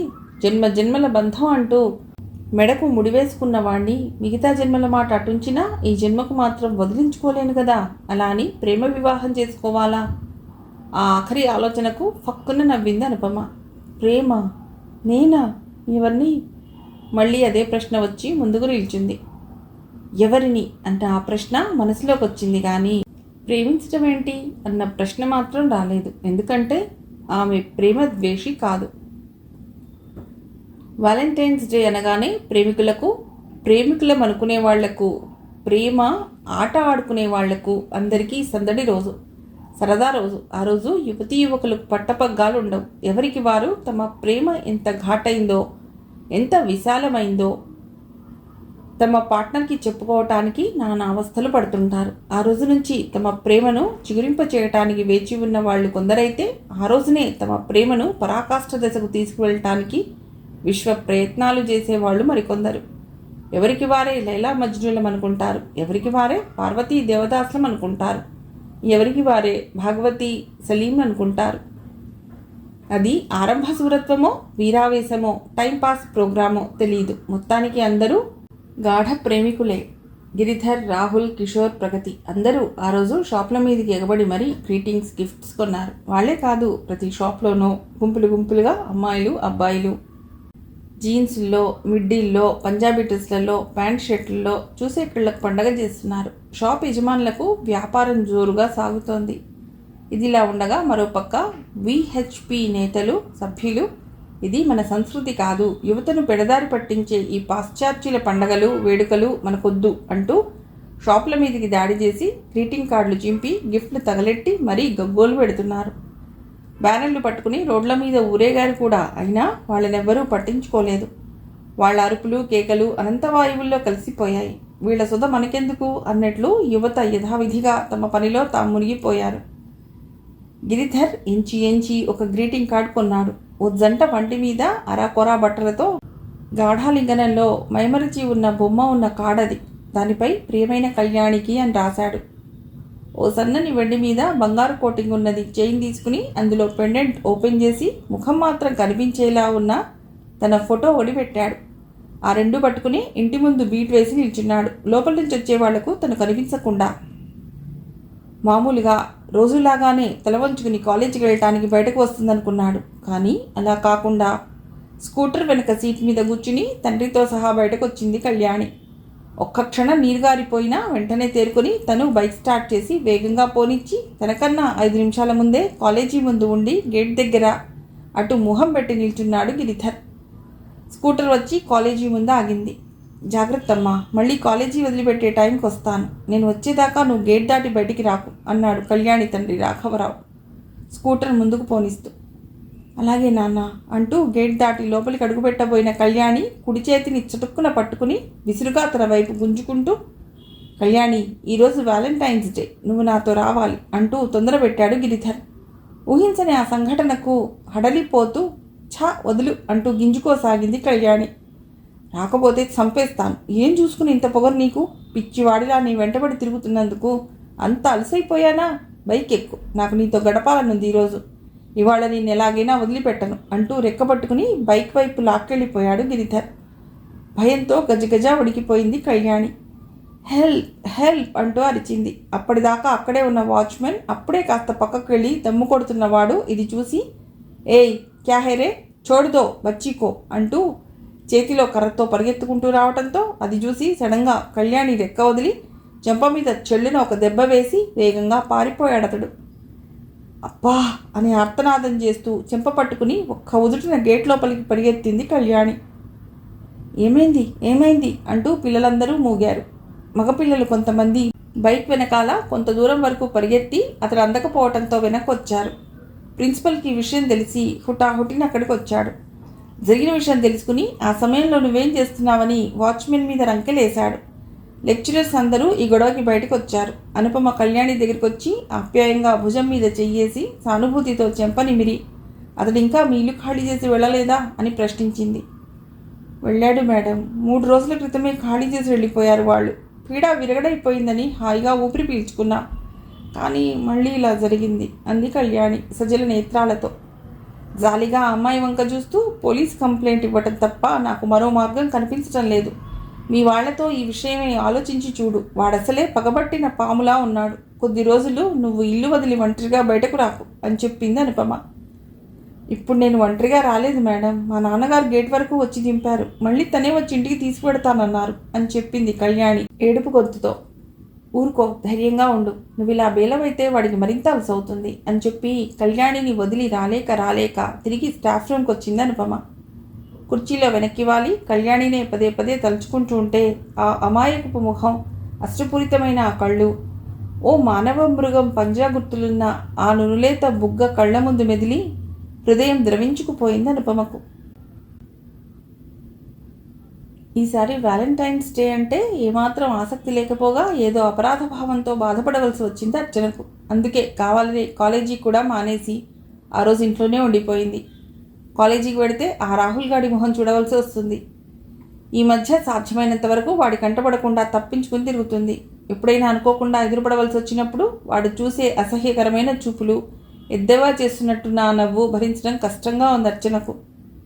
తప్పంతా నీదేనన్నట్లు, నేను ఎవర్ గ్రీన్ హీరోని అన్నట్లు కాలర్ ఎగరేసుకుని రొమ్ము విరుచుకుని అతడు కాలేజీ ఆవరణలో నడిచే నడక అర్చన గుండెల్ని చింత నిప్పులా మండిస్తోంది. ఈరోజు వ్యాలంటైన్స్ డే కనుక అతడికి మరింత మంచి అవకాశం తనను ఏడిపించటానికి, అవమానించటానికి అనుకుని అందుకే అతడికి ఆ అవకాశం ఇవ్వటం ఇష్టం లేక ఇంట్లోనే ఉండిపోయింది అర్చన. ఇంట్లో ఉన్న ఆమె మనసు మాత్రం గడిచిన వ్యాలంటైన్స్ డేలను ఎంత వద్దనుకున్నా తలుచుకోకుండా ఉండలేకపోతున్నది. గుర్తుకొచ్చిన ఒక్కొక్క సంఘటన ఒక్కొక్క పీడకలలా ఆమెను భయపెట్టడం మొదలెట్టాయి. రాహుల్ ఇంతవరకు తనకిచ్చిన గ్రీటింగ్ కార్డ్ని నిన్ననే కూర్చుని చింపేసింది. అతడిచ్చిన బహుమతులన్నింటినీ మండుతున్న పొయ్యిలో పడేసింది. కానీ మనసులోని జ్ఞాపకాలను మాత్రం ఏమీ చేయలేకపోయింది. తన శరీరం మీద ఒకప్పటి అతడి మధుర స్పర్శలు ఇప్పుడు జర్రులు పాకుతున్నంతగా జుగుప్సను కలిగిస్తున్నా పశ్చాత్తాపట్టం తప్ప మరేమీ చేసి దుడిపివేయలేకపోతోంది. జ్ఞాపకాలు అవి మంచివైనా చెడ్డవైనా వాటికి ఉన్నటువంటి శక్తి పెద్దది. ఒక పట్టాన స్మృతిపథం నుంచి తొలగిపోవు. లవర్స్ డే ఇంకా 2 రోజులుందనగానే దాన్ని ఎక్కడ ఎలా జరుపుకోవాలి అన్న ప్రోగ్రాం ఫిక్స్ అయిపోయేది. పక్క మీద ఉదయం కళ్ళు తెరిచింది మొదలు ఫోన్లు, అందులో శుభాకాంక్షలు, ఊహాలోకంలో తేలుతూ ఈ ప్రపంచాన్నంతా జయించిన ఆనందంతో ఉరకలు వేస్తున్న మనసుతో ప్రియుని కలుసుకోవటాలు. ఏ పార్కులోనో ఎవరూ లేని చోట ఏకాంతంలో బోలెడు కబుర్లు, రంగురంగుల కలలు. ఓహ్, ఇదే లోకమంటే అన్నట్లుండేది లైఫ్. పోయిన లవర్స్ డే రోజు లుంబినీ గార్డెన్స్లో ఓ పొదల మాటన తను, రాహుల్ చేతులు పట్టుకుని చెట్టాపట్టాలు వేసుకుని కూర్చున్నారు. గ్రీటింగ్ కార్డ్స్, గిఫ్ట్స్ పరస్పరం మార్చుకున్న తర్వాత సడన్గా తన భుజం చుట్టూ చెయ్యి వేసి దగ్గర తీసుకుంటూ, అర్చన, నాకు ఈరోజు నువ్వు ఓ లవర్స్ డే కిస్ ఇవ్వాలి అంటూ ఇంకా తను అనుమతి ఇవ్వకముందే తన ఒళ్ళోకి లాక్కుని బుగ్గ మీద గట్టిగా ముద్దు పెట్టుకున్నాడు రాహుల్. అర్చన, ఇప్పుడు నాకు లవర్స్ డే హగ్ కావాలి అంటూ 2 చేతులతో తన భుజాలు గట్టిగా పట్టుకుని అభిముఖం చేసుకుంటూ వీపు మీదకి చేతులు పోనిచ్చి గట్టిగా కౌగిలించుకున్నాడు. వద్దు వద్దు, ఇది తప్పు అని మనసు లోపలి నుండి హెచ్చరిస్తున్నా ఎందుకో తనంతట అతన్ని వారించలేకపోయింది. కారణం ఆ ముద్దులో ఏదో మైకం, ఆ కౌగిలింతలో ఏదో హాయి, ఆ స్పర్శలో ఏదో సుఖం ఉండటం కావచ్చు. ఆ రోజే తొలిసారిగా తను పురుష స్పర్శను అనుభవించింది. మగవాడి సాన్నిహిత్యంలోని మైమరుపుకు ఆ రోజే ప్రథమంగా తను లొంగిపోయింది. ఆ రోజు ముద్దులతో కౌగిలింతలతో సరిపెట్టిన రాహుల్ ఆ తర్వాత అది అలుసుగా తీసుకుని హద్దు మీరి ప్రవర్తించాడు. ఎప్పటికప్పుడు అతడి హద్దులు అతడికి గుర్తు చేయకపోవటం, తను అనాలోచితంగా గీత దాటి రావటం, ఇవన్నీ పూర్తిగా తను అతడి వశమయ్యేలా చేశాయి. ఆ తర్వాత కానీ తనకు తెలిసి రాలేదు తనెంత తప్పు చేసిందో. మగవాడు ఆడదాన్ని ప్రేమిస్తున్నానని చెప్పేటప్పుడు ఒక విధంగా మాట్లాడతాడు, ఆమెను తన బుచ్చి దగ్గరికి లాగేటప్పుడు ఒక విధంగా మాట్లాడతాడు, ఆమెను అనుభవించాక మరోలా మాట్లాడతాడు. రంగులు మార్చే ఊసరవెల్లి మగాడు అని రాహుల్ అసలు రంగు బయటపడే వరకు తనకు తెలియలేదు అనుకుంది అర్చన పశ్చాత్తాప హృదయంతో. అర్చన ఆలోచనలో మునిగి ఉన్న సమయంలో ఫోన్ మోగింది. అన్యమనస్కంగానే రిసీవర్ ఎత్తి హలో అంది అర్చన. అర్చన, నేను రాహుల్ని మాట్లాడుతున్నాను. ఏంటి ఈరోజు కాలేజీకి రాలేదు? అది రాహుల్ గొంతు. అర్చన చెవులకు 100 నాగుపాములు ఒక్కసారి అవతల నుండి బుస కొడుతున్నట్లుగా అనిపించి ముళ్ళు గగురు పొడిచింది. ఈ మనిషికి సిగ్గనేది లేదా అసలు అని మనసులోనే అనుకుంటూ పట్టలేని కోపంతో that is none of your business అంది అర్చన దాదాపు అరుస్తున్న స్వరంతో. అబ్బో, అదంతా కోపమే. Sorry Archana, I'm very very sorry. నిజంగా చెప్తున్నాను. నీకు సారీ చెప్దామనే ఫోన్ చేస్తున్నాను. నువ్వేమీ చెప్పనక్కర్లేదు. You are a rogue. I hate you. Phone పెట్టేసేయి మర్యాదగా. మరొక్కసారి ఎప్పుడు నాకు ఫోన్ చేయాలని ప్రయత్నించకు. నువ్వు నన్ను నమ్మటం లేదు కదూ. నేను ఇప్పుడు పూర్తిగా మారిపోయాను అర్చన. ఒకసారి నువ్వు మన లవర్ స్పాట్కి వస్తే ఈ లవర్స్ డే రోజు నీ ముందు చెంపలేసుకుని గుంజీళ్లు తీసి, అది సరిపోకపోతే నువ్వేం చేయమంటే అది చేసి శిథిలావస్థలో ఉన్న మన ప్రేమ సౌధాన్ని తిరిగి పునరుద్ధరించే ప్రయత్నం చేస్తాను. ప్రామిస్. ఫోన్ టక్కున పెట్టేసింది అర్చన. వీడి మొహానికి పుస్తకాల భాష ఒకటి. ఒకసారి మోసపోయాను కదా అని మాటికి మోసం చేయాలని చూస్తున్నాడు. వ్యాలంటైన్స్ డే పేరు చెప్పి ఆ వంకతో మరోసారి తనను అనుభవించాలని ప్లాన్ వేసి ఫోన్ చేశాడు. మాయమాటలు చెప్పి మోసగించే ఓ గుంటనక్క ఈ రాహుల్ గాడు అని మనసులోనే కసిగా వణుక్కుంది అర్చన. ఈసారి మళ్ళీ ఫోన్ మోగింది. వెంటనే రిసీవర్ తీసి పక్కన పెట్టి అక్కడి నుంచి వెళ్ళిపోయింది విసురుగా. ఈ మధ్య సినిమాల ట్రెండ్ మారింది. అన్నీ లవ్ సబ్జెక్ట్ యూత్ సినిమాలే. నటీనటులందరూ యువతీ యువకులు మాత్రమే. 2-3 విలన్ టైప్ తల్లిదండ్రుల పాత్రలు తప్పనిసరి పెట్టడం తప్ప. అలాంటప్పుడు వ్యాలంటైన్స్ డే రోజు ప్రేమికులకు ప్రేమ సినిమాల కర్వే ఉంది. లిప్ టు లిప్ ముద్దులు, బాడీ టు బాడీ సెన్సార్ లేని సీన్లు, కుప్పలు తెప్పలు వెండితెర మీద. చూడటానికి యంగ్ జనరేషన్కి 2 కళ్ళు చాలవు. ఆనందించడానికి ఒక హృదయం చాలదు. ఆనందిస్తూ అనుభవించటానికి తనువులోని అణువణువులోని అనుభూతులన్నీ ఒక దగ్గరకు కుప్పపోసినా ఆ రాశి చిన్నదే. కిషోర్ ప్రగతి కాలేజీకి డుమ్మా కొట్టి ఓ మంచి రొమాంటిక్ ఫిల్మ్ చూడటమే వ్యాలంటైన్స్ డే స్పెషల్ సెలబ్రేషన్గా అనుకుని నా గుండెలో నువ్వు ఉండిపో. సినిమాకు వచ్చారు. థియేటర్లో ముసలా ముతక ఎవరూ లేరు. అక్కడ ఓ యువసాగరం పొంగి పొర్లుతోంది. అందరి మనస్సుల్లోనూ ఉత్తేజిత తరంగాలు ఉవ్వెత్తున లేచి పడిపోతున్నాయి. వీలలు కేకలతో హాల్ దద్దరిల్లిపోతోంది.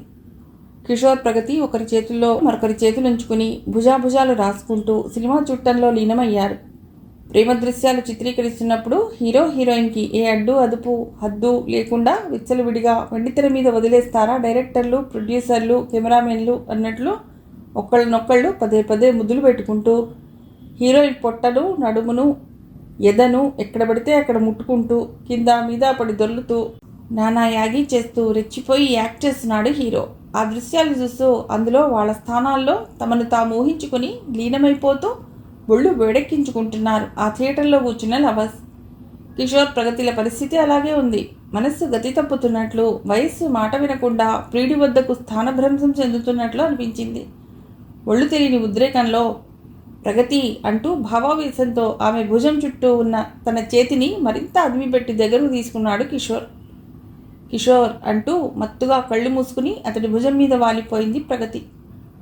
ఆమెను అలాగే పట్టుకుని మాటి మాటికి నిలవంక లాంటి ఆమె నుదుటిని చుంబిస్తూ చాలాసేపు అలాగే సినిమా చూస్తుండిపోయాడు కిషోర్. తన చేతుల్లో అలా ప్రగతి ఉండటం అతడికి ఎంతో నచ్చింది. కానీ ఎందుకో తెర వెనుక అలా చూడగా స్క్రీన్ మీద హీరో చేతుల్లో ఒదిగి ఉన్న హీరోయిన్ ముఖంలో ప్రగతి కనిపించింది కిషోర్ కళ్లకు. అలా కనిపించగానే ప్రియురాలిని చుట్టి ఉన్న అతడి చేతిలో ఆటోమేటిక్గా కొంత సడలింపు వచ్చింది. ప్రగతి,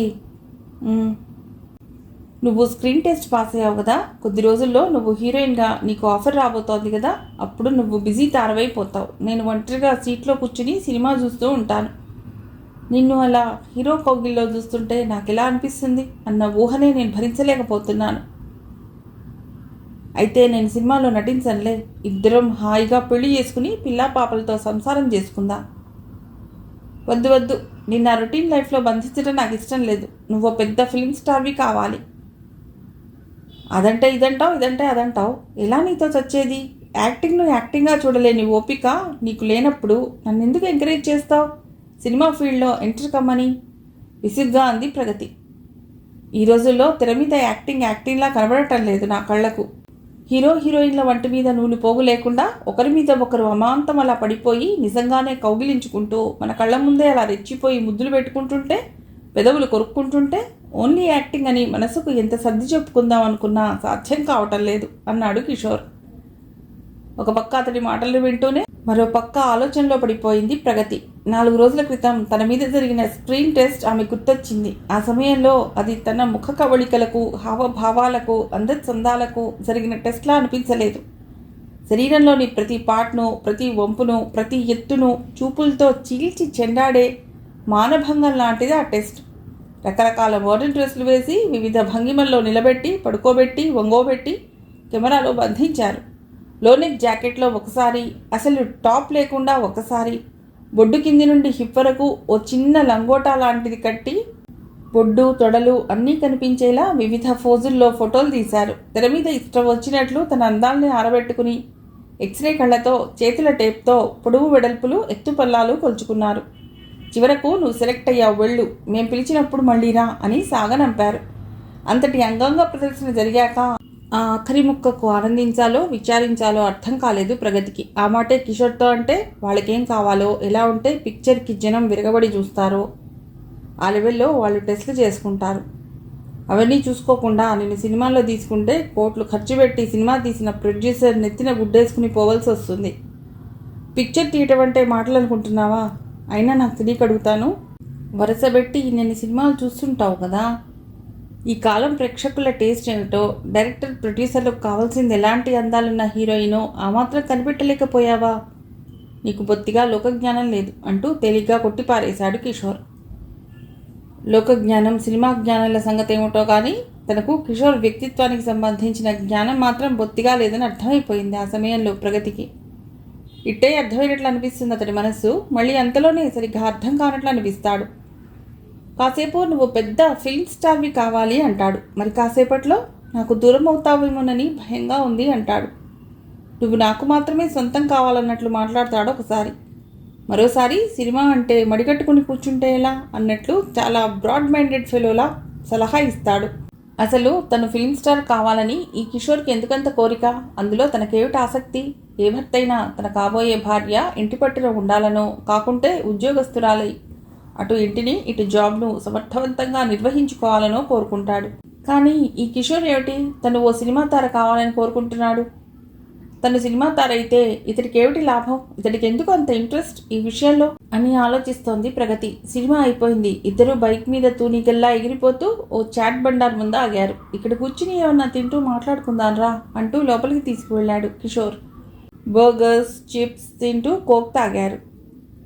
ఇలా సినిమా హాళ్ళల్లో, చాట్ బండార్లలో, పార్కుల్లో, నడిమి రోడ్డు మీద ఎంత ఫ్రీగా కావాలంటే అంత ఫ్రీగా తిని కూల్ డ్రింక్స్ తాగి ఇప్పుడే లైఫ్ ఎంజాయ్ చేయి. రేపు పొద్దున పెద్ద ఫిల్మ్ యాక్ట్రెస్ అయ్యాక ఇలా తిరగలేవు. అభిమానులు వెంటపడి వేధిస్తారు. అప్పుడు ఇంటి నుండి స్టూడియో నుండి ఇంటికి కార్లో తప్ప కాలు కింద పెట్టి నడిచే అవకాశం అస్సలు రాదు నీకు అన్నాడు కిషోర్ కోక్ సిప్ చేస్తూ. నీకెప్పుడు అదే ధ్యాస? నువ్వు తారవయ్యేంత వరకు అంతే. నీకేమిటి ఇంట్రెస్ట్? నేను ప్రేమిస్తున్నప్పుడు నీ ఇంట్రెస్ట్లన్నీ నా ఇంట్రెస్ట్లు కావా? ఒకప్పుడు సినిమా నట జీవితం మీద మోజుపడిన మాట వాస్తవమే. కానీ ఇప్పుడెందుకో ఆ ఫీల్డ్ అంటే భయం వేస్తోంది. కొత్తలో అలాగే ఉంటుంది, అలవాటైతే బాగానే ఉంటుంది. అప్పుడు మాబోటి వాళ్ళంతా నీకు చీమల్లా దోమల్లా కనిపిస్తాం అంటూ బైక్ స్టార్ట్ చేయబోయాడు కిషోర్. అనుకోకుండా ప్రగతి దృష్టి పక్కనే ఉన్న ఓ పుస్తకాల షాప్ మీద పడింది. అక్కడ రకరకాల మ్యాగజైన్స్ని ఆర్చిలా తాడుకు వేసి పెట్టారు. ప్రగతి కళ్ళు ఓ ఇంగ్లీష్ మ్యాగజైన్ మీద పడ్డాయి. అందులో కవర్ మీద ఓ అర్ధనగ్న చిత్రం కనిపించింది. ఆత్రంగా అది తీసుకుని చూసింది ప్రగతి. అది తన ఫోటోనే, అది తన ముఖమే. ఆశ్చర్యపోతూనే హడావుడిగా లోపలి పేజీ తిప్పి చూసింది. కవర్ ఫోటో ఆదిత్య, మోడల్ ప్రగతి అని ఉంది. మళ్ళీ వెనక్కి తిప్పి కవర్ పేజీ వంక చూసి సిగ్గుతో చితికిపోయింది ప్రగతి. కిషోర్, వాట్ ఈస్ దిస్ అంటూ కోపంగా అతడి వంక చూసింది ప్రగతి. ఆ మ్యాగజైన్ చేతుల్లోకి తీసుకుని పరిశీలనగా చూసి, వావ్, వాట్ ఏ బ్యూటీ, నువ్వు ఇంత అందంగా ఉంటావని నాకు ఇప్పుడే తెలిసింది. ఈ ఫోటో ఏ ప్రొడ్యూసర్ చేతిలోనో డైరెక్టర్ చేతిలోనో పడిందంటే సినిమా ఛాన్సులు క్యూలు కట్టి మరీ నీ దగ్గరకు వస్తాయి అన్నాడు కిషోర్ మ్యాగజైన్ మీద ఫోటోని అన్ని కోణాలకు తిప్పి తిప్పి చూస్తూ. ఛా, సిగ్గులేదు అలా మాట్లాడటానికి. అయినా మీ ఫ్రెండ్ ఆదిత్య నాకు తెలియకుండా ఈ ఫోటో ఎప్పుడు తీశాడు? నాకు ఇచ్చిన ఫోటోలో ఇది లేదే. నా ఫోటోని నా పర్మిషన్ లేకుండా మ్యాగజైన్కి పంపించడం ఏమిటి? కళ్ళల్లో నిప్పులు కురిపిస్తూ అంది ప్రగతి. ఆ నిప్పుల మీద తన చిరునవ్వుల చన్నీళ్లు జల్లుతూ అన్నాడు కిషోర్. ఫోటోగ్రఫీని ప్రొఫెషన్గా పెట్టుకున్నవాడు ఎక్కడ అందం కనిపించినా ఫ్రేముల్లో బంధిస్తాడు. ఎక్కడ గ్లామర్ కనిపించినా ఎన్నంటే అన్ని యాంగిల్స్లో రంగుల చిత్రాలు తీసి చూపర్లకు కనువిందు చేస్తాడు. నేనేమైనా అందమైన ప్రకృతి దృశ్యాన్నా, అందాలను ప్రదర్శనకు పెట్టడానికి మోడలింగ్ని వృత్తిగా పెట్టుకున్నదాన్నా? ఇలాంటివి నీకు ఇష్టమేనా అని ముందు నన్ను అడగొద్దు. నువ్వెంత ఫుల్గా మాట్లాడుతున్నావో తెలుసా ప్రగతి? మనం అతడి దగ్గరకు వెళ్ళింది నీకు సినిమాల్లో ఛాన్స్ కోసం, అవసరమయ్యే ఫోటోల కోసం. సినిమాల్లో వేషాలు వేయటం కోసం వచ్చిన అమ్మాయి అర్థనగ్న ఫోటోలకు అభ్యంతరం చెబుతుందని, మోడల్గా ఫోజ్ ఇవ్వటానికి వెనగాడుతుందని అతడు ఎలా అనుకుంటాడు? పైగా నీ సినిమా ఛాన్స్కు పనికొచ్చే పబ్లిసిటీ ఇస్తున్నానని గొప్పగా అనుకుని కూడా ఈ ఫోటో పంపించుంటాడు అన్నాడు కిషోర్ తాపీగా. తనింత ఆవేదన పడుతుంటే, తనింతగా సిగ్గుతో తలవంచుకుంటుంటే అలాంటి ఫోటో తీసినందుకు ఆదిత్య మీద మండిపడవలసింది పోయి ఇంత కూల్గా ఎలా మాట్లాడగలుగుతున్నాడు కిషోర్ అని ఆశ్చర్యపోతోంది ప్రగతి. ప్రగతి, అసలు నిన్ను ఆ రోజు స్టూడియోకి తీసుకెళ్లే ముందు మా ఫ్రెండ్తో నేనేమన్నానో తెలుసా?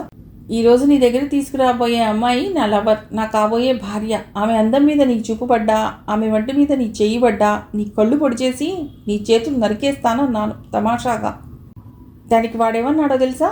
అరే కిషోర్, కళాకారుడి చూపులు ఎప్పుడూ కళాత్మక దృష్టితో చూస్తాయి కానీ ఆ వస్తువును లేదా అందాన్ని తన సొంతం చేసుకోవాలని కానీ అనుభవించాలని కానీ కాదురా అన్నాడు. చూసావా, ఒక కళాకారుడి హృదయం ఎంత ఉన్నతమైనదో అన్నాడు కిషోర్ మిత్రుడి చర్యను సమర్థిస్తూ. కిషోర్, అంటే అంటే ఇదంతా నీకు ముందే తెలుసా? ఆశ్చర్యంగా ప్రశ్నించింది ప్రగతి. ఆ మధ్య ఓసారి ఫోన్ చేసి చెప్పాడు. ఓ ఇంగ్లీష్ మ్యాగజైన్ కవర్ పేజీ మీద నీ ముఖ చిత్రం రాబోతోందని. నీకు ప్లెజెంట్ సర్ప్రైజ్ ఇవ్వాలని ముందుగా చెప్పలేదు. అయితే ఈ ఫోటోని నేను ముందుగా చూడలేదు. కిషోర్, ఇలాంటి ఫోటోలు నాకు తెలియకుండా తీసినవి ఇంకా అతడి దగ్గర ఏమన్నా ఉంటే వెంటనే ఇచ్చేయమను. నాకు తెలియకుండా ముందు ఈ మ్యాగజైన్కి పంపించినా సహించనని చెప్పు కోపంగా అంది ప్రగతి. నువ్వు ఇంత సెన్సిటివ్ అయితే, ఇంత సిగ్గుపడేదానివైతే, ఇంతగా పరువు ప్రతిష్టల కోసం పాకులాడేదానివైతే రేపు సినిమాలో ఏ వేషం అంటే ఆ వేషం ఎలా కడతావు? ఎద్దేవా చేస్తున్నట్లుగా అన్నాడు కిషోర్. అందుకే చెప్తున్నాను, నేను నా నిర్ణయం మార్చుకున్నాను. నేను సినిమాలో నటించబోవటం లేదు అంటూ విసురుగా బైక్ దిగి చకచక తన ఇంటి వైపు నడవసాగింది ప్రగతి. 4 బజార్ల కూడిలో నిలబెట్టిన శిలా విగ్రహంలా కదలక మెదలక అలాగే నిల్చుండిపోయాడు కిషోర్. మిగిలిన కథ తర్వాతి భాగంలో.